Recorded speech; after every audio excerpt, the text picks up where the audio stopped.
মই ৰেখাই আজি আপোনালোকলৈ অন্য এটি মোৰ টিফিনৰ ৰেচিপি আগবঢ়াই আছোঁ। এয়া চাওকচোন। আমাৰ সকলোৰে মাকবিলাকৰ এটাই ডাঙৰ টেনশ্যন, সেইটোতো মই ক'বই নালাগে, টিফিনৰ টেনশ্যন মেইন। আৰু ল'ৰা ছোৱালীবোৰ ৰাতিপুৱা যায় ইমান সোনকালে আৰু আহি পাওঁতেও ইমান দেৰি হয়, গতিকে দিনটোতো অন্য বস্তু দিলে সিহঁতৰ পেটেই নপৰে ন। সিহঁতি যদি মনৰ পচন্দমতে বস্তুটো ভালকৈ খায় তেন্তে আমাৰেই পেট ভৰি থকা নিচিনা লাগে ন। নিউট্ৰেলাখিনি মই যেনেকৈ আলুৰ লগত অলপ বইল আলুৰ লগত দি ভাজি ল'লোঁ আৰু এনেকৈ অকণমান ঢাকোন দি অকণমান দেৰি ৰাখি দিলোঁ।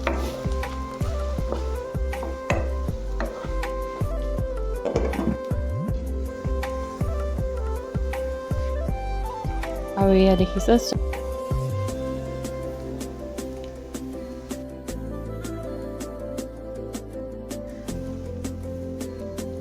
আৰু মোৰ ল'ৰাৰ এটা ভাল অভ্যাস হৈছে, ভাল অভ্যাস বুলিয়ে কৈছোঁ বাৰু, শুকান ৰুটি খোৱাটো। মোৰ কিন্তু ডিঙিৰ পৰা নাযায় শুকান ৰুটি।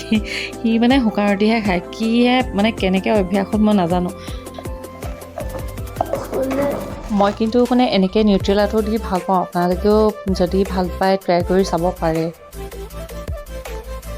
এইখিনি কিন্তু গৰমে গৰমে খাই বেছি ভাল লাগিব বাৰু, তথাপিও টিফিনত দিলেও গৰমেই হৈ থাকিব বাৰু। তাকে এইখিনি আৰু আজিলৈ আহিছোঁ, বাই বাই।